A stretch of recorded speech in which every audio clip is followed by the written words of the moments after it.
Welcome to Blue Chip Now, the podcast that gives you insider access to content that we tailor specifically for our clients. Whether you're climbing the corporate ladder or just seeking smart, efficient intel, we've got the answers to your most pressing financial questions. Join us as we break down the markets, debunk the headlines, and keep you ahead of the curve. Let's dive in. Hello and welcome back to another edition of the Blue Chip Partners Quarterly Edge, in which I discuss our outlook for the upcoming quarter with my esteemed colleague, Dan Seder. By the way, I'm Daniel Dusina, Chief Investment Officer at Blue Chip Partners, for those of you who do not know me. Thanks for joining, Dan. Yeah, you bet. Thanks for having me. And I'm Dan Seder, Managing Partner.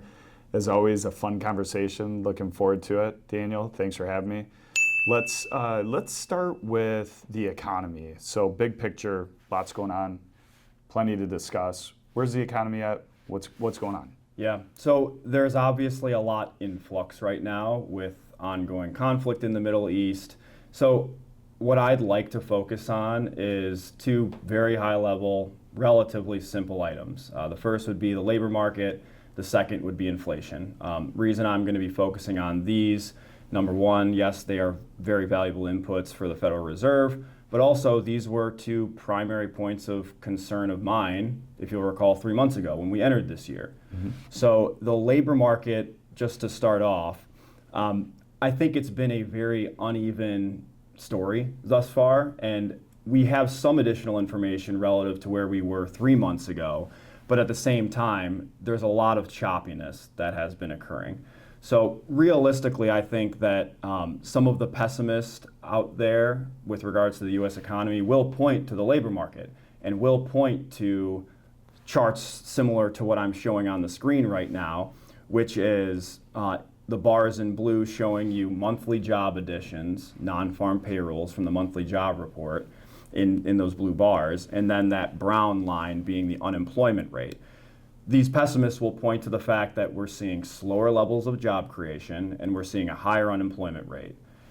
All else equal, that is true, but what I would push back on that by saying is we have been in this relatively slower growth environment for really not just the last 3 months. I mean, this has been an ongoing multi-year thing that's been happening. It's not unhealthy, it's normal, it's cyclicality in the economy that is very much expected year in and year out.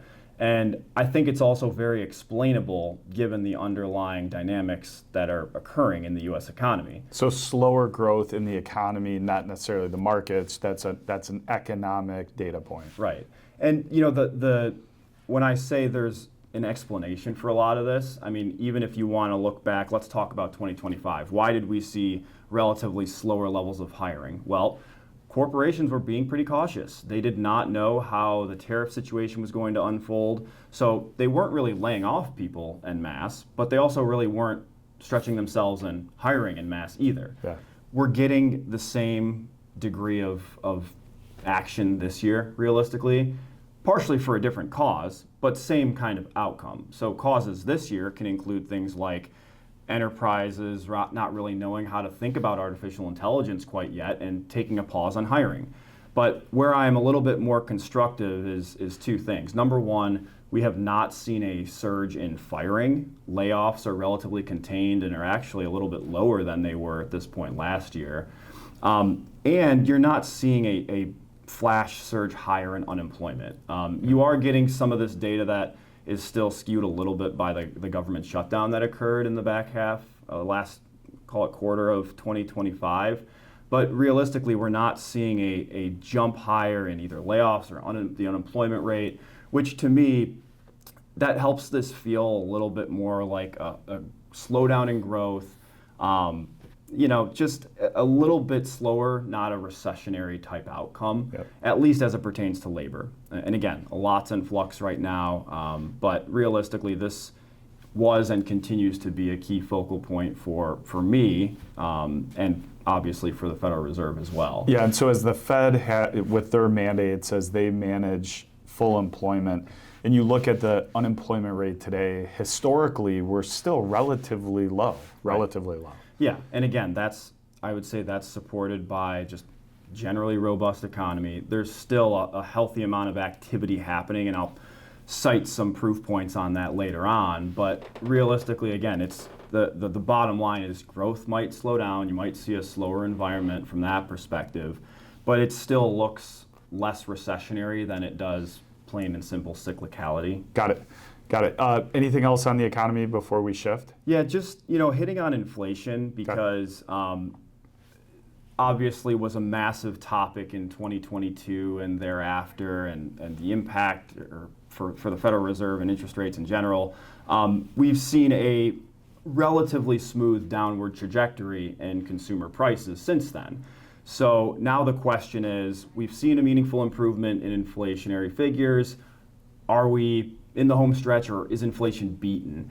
What I would say is, of course, what's going on in the Middle East right now is posing a lot of questions from investors. You're seeing inflation expectations move meaningfully higher. You're seeing, instead of like we saw at the beginning of this year, investors expecting the Federal Reserve to initiate 2 interest rate cuts, you're now actually having interest rate hikes back on the table. I don't necessarily buy into the fact or buy into the opinion that inflation is going to surge higher from here, driven by disruption in the oil market.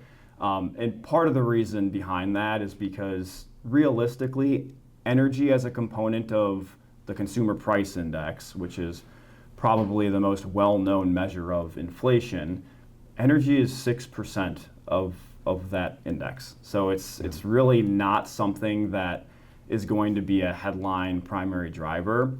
Now, what I would say is, if you're going to be, let's call it an inflation bull, and making the case for prolonged, structurally, meaningfully higher inflation, you have to include food into that conversation as well for me to be a believer, because... Yeah, that's right. Consumers are spending on gas, consumers are spending on food. I mean, those are 2 of the main components.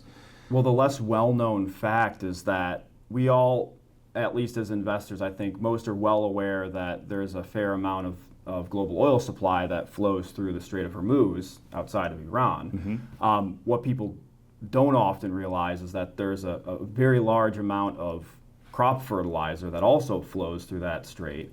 So that's the reason I'm saying, if you're going to be very, very sure that inflation is going to surge higher, it can't just be driven by the price of a barrel of oil.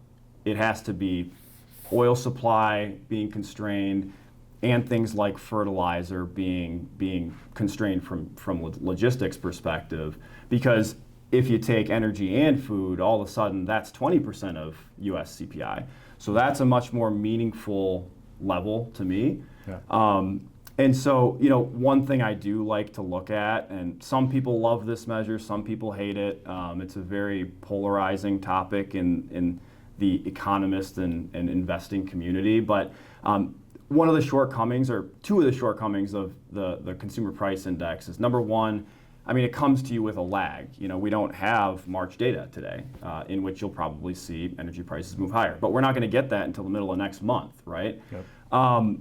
There's a firm called Trueflation. They publish what they view as improved measures of inflation, publish these measures daily, and have tried to correct some of the archaic weighting schema that exists within the consumer price index or other measures of inflation. So when you look at Trueflation, which is the gray lines that I'm showing on the chart, versus US CPI, which is the red lines I'm showing on the chart, what you'll see is that based on a more, let's call it, real-time measure of inflation, we're actually below the Fed's target. Now, what I will say is that, again, this is a daily measure looking back year over year. You're seeing a surge higher over the last month. Again, well explained by what's happening in the Middle East. Yep.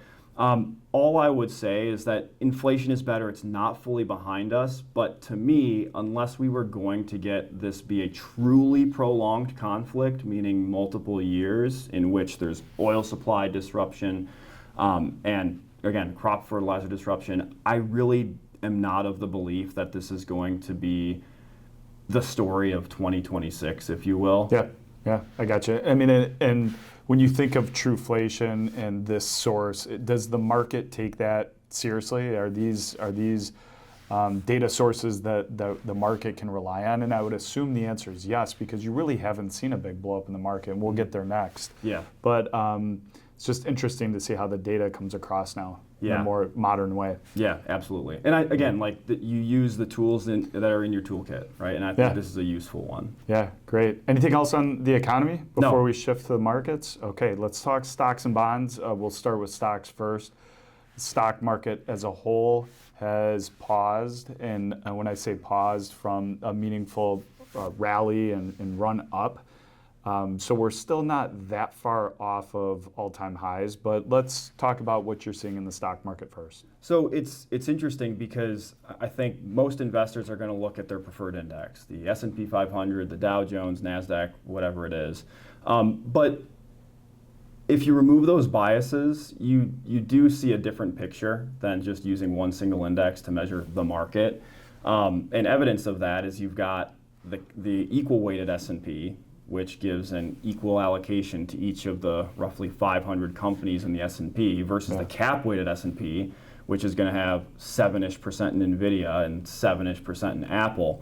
The equal-weighted S&P is meaningfully outperforming the cap-weighted S&P this year, and has been since really the end of October of last year.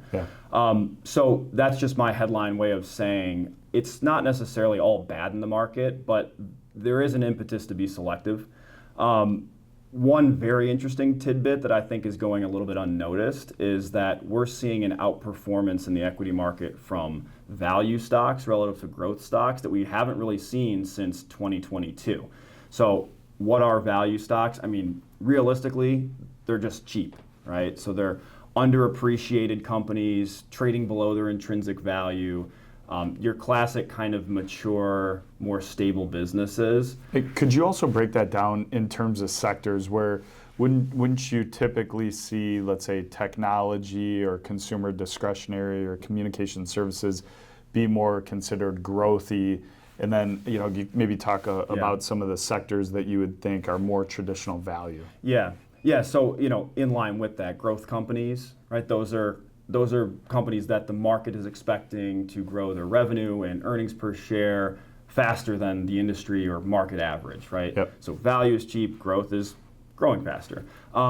Segments that are traditional value for various reasons, you've got sectors like financials, energy, consumer staples to a certain degree. There you go. More of your, let's call it boring businesses, but those that do have a place in investor portfolios. When you compare that against growth stocks commonly found in information technology, communication services, and scattered elsewhere in the 11 GIC sectors. But the point being, growth stocks have been in vogue for the better part of the last 15 years, realistically. Right. The times that you see value outperformance generally does correlate with periods of overall market stress. But what I find interesting is that, again, 2022 was the last time we saw this level of meaningful outperformance from value stocks versus growth stocks. And when I show you this chart that we'll show on the screen, you've got year-to-date performance for the Russell 1000 Value Index versus the Russell 1000 Growth Index. So a collection of value stocks relative to a collection of growth stocks. Year to date, the relative outperformance is almost 10%, and it lines up very closely with what we saw through the first 3 months of 2022. If you use the full calendar year of 2022, value stocks outperformed growth stocks by almost 22%. So that's a pretty meaningful number. I'm less focused on the number, and I'm more focused on what I view as being a very similar setup for 2026 to what we saw in 2022. So primary investor concerns or fears in 2022.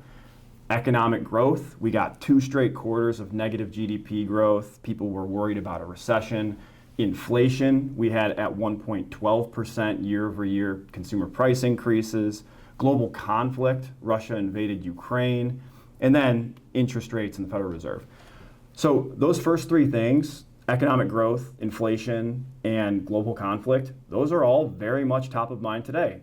Yeah, you map those 3 over, and it doesn't mean that history necessarily repeats itself, but it certainly rhymes. And this is a common and consistent theme, and you can see it in the numbers, in the Right. chart, and some of the data. Yeah, and so to me, the takeaway is actually somewhat pushing back on investors or individuals who would say, there's a ton of market turmoil, now's the time to pull out and sit on the sidelines. I would say it's not the time to sit on the sidelines, but it is 100% the time to be very selective and just know what you own and potentially top up positions in which you're underweight that are those boring companies that have a valuable place in investor portfolios. Yeah, great point. Love it. Anything else on the stock side of the equation that we want to touch on? Yeah, there's also, when you talk about maybe insulating from some of the pressure that has been developing year to date and likely will continue for at least the short term, an area like small caps has become a lot more interesting to me. And I'll take a step back because we've talked about small caps a lot over the last year and a half. Small caps are an area where I don't personally view them as a necessary structural, strategic, long-term position. I'm not going to go into the details as to why today. You can look back through some of our old recordings, and I have certainly bashed the market setup for small caps at points in the past. But when we started getting interested in small caps, it really was an interest rate story. Back in 2024, as interest rates were expected to come down, the interest rate burden is simply a lot larger for smaller businesses relative to larger businesses. So if that gets removed a little bit, smaller companies can benefit in a potentially outsized way. So that really had been the theme of why we were optimistic on small caps. More recently, there has been another catalyst, to my eyes, that has emerged, and it's specifically related around manufacturing. So if you look back through 2022 until basically the beginning of this year, manufacturing activity in the U.S. was incredibly weak. We hadn't seen a contraction period in manufacturing domestically for that long since the global financial crisis. So it's a pretty big deal to be so pessimistic on that space for that long of a time. Well, in January, we got a surge higher using what's called the Purchasing Managers Index from ISM, which polls manufacturing people, and it has them answer questions about optimism on manufacturing. Point being, that surged higher above a 50 level, which signals expansion for the first time in many years in January. And the reason that that's important is because, generally speaking, when you see a surge higher and a move above that 50 level in this index, that generally correlates to outperformance of small caps relative to large caps. And this is just using historical data, but it goes back all the way to 1980. So 10 of the 12 times that we've seen this happen, the Russell 2000 index outperformed the S&P 500 index over the following year. So again, this is just becoming interesting to me as there's all this market pressure and people are trying to figure out how to hide out or diversify effectively.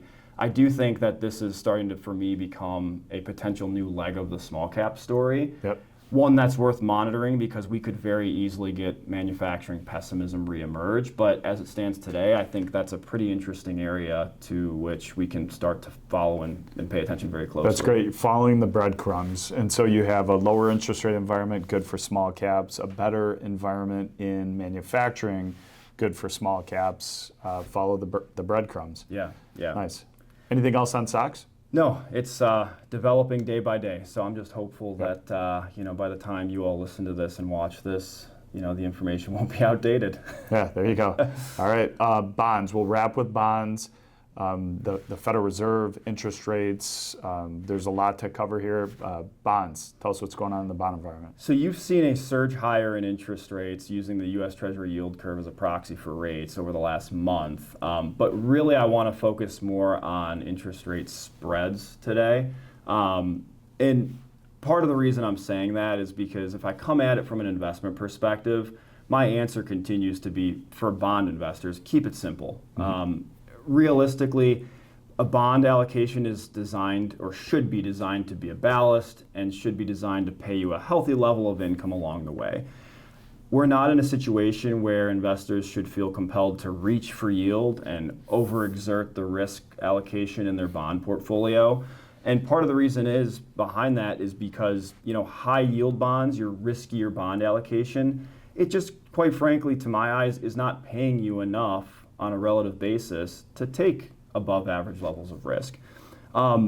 U.S. high yield corporate bond spreads remain historically tight. We came into this year having high yield bond spreads, which are basically showing you the extra premium that is required for an investor to take on additional risk of a high yield issuer relative to a treasury, for example.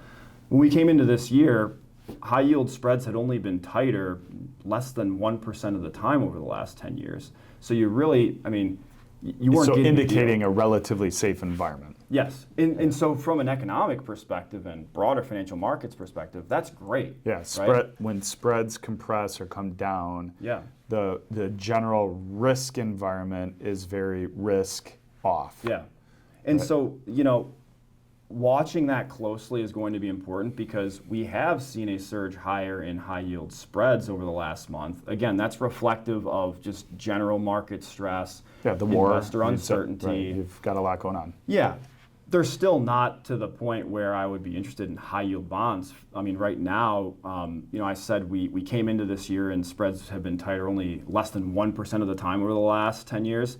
Even where we're at today, after a, let's call it 70 basis point move higher in high yield bond spreads, spreads have only been tighter 20% of the time over the last 10 years. So they're still historically tight.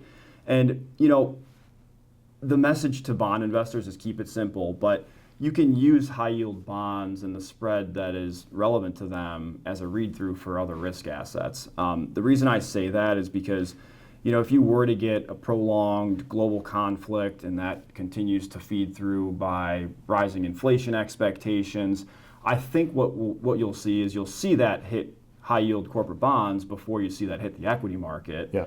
And so, on the chart, what I'm showing you is in the gray line, that's just U.S. high yield bond spread. That red dotted line is on 4.5% spread level.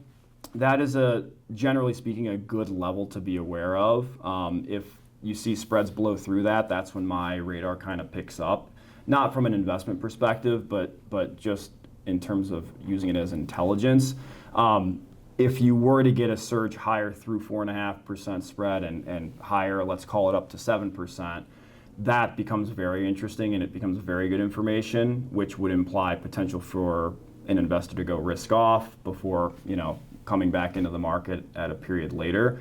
I'm not expecting anything like that, but all I wanted to kind of provide from this is that I think you keep it simple in fixed income right now because you're still getting paid meaningfully well, and you use the tools that are available, right? Yeah. Like Trueflation, you use high yield spreads as a potential read through to other asset classes. That's great. I think it's great advice for the investor. You keep it simple, and if you find yourself, or if investors find themselves reaching for yield, meaning they're taking on more risk in their bond portfolio to get a higher yield from those bonds, there's an argument where high yield bonds are actually more correlated to stocks than bonds, right? So if you're inclined to do that, you might as well just buy stocks, right? And so that's the mistake a lot of investors make. They think they have the right asset allocation of 70% stocks, 30% bonds. And in part of that bond component, they're reaching for that yield, buying some higher yield, more risky types of bonds. Mm-hmm. Maybe they should really just be 80-20. Right. And keep it simple in that 20. So something to talk about with your financial advisor, but I love the advice in the general direction, which is keep it simple because you're getting paid fairly for taking reasonable amounts of risk. Right. Yeah. And I think that's a good too long don't read, right? Yeah. Keep it simple. Awesome. Okay. Anything else in bonds? No. All set. Great. We talked in classic fashion, the economy, we talked stocks, we talked bonds. Daniel, thank you so much for your insight and overview, and let you close this off. Yeah, as always, I appreciate you joining me for this. It becomes a lot easier with another party instead of me just spouting at the camera. You bet. Enjoyed the discussion. Thank you. As always, thank you all for listening. Thank you for watching. Until next time, we're signing off.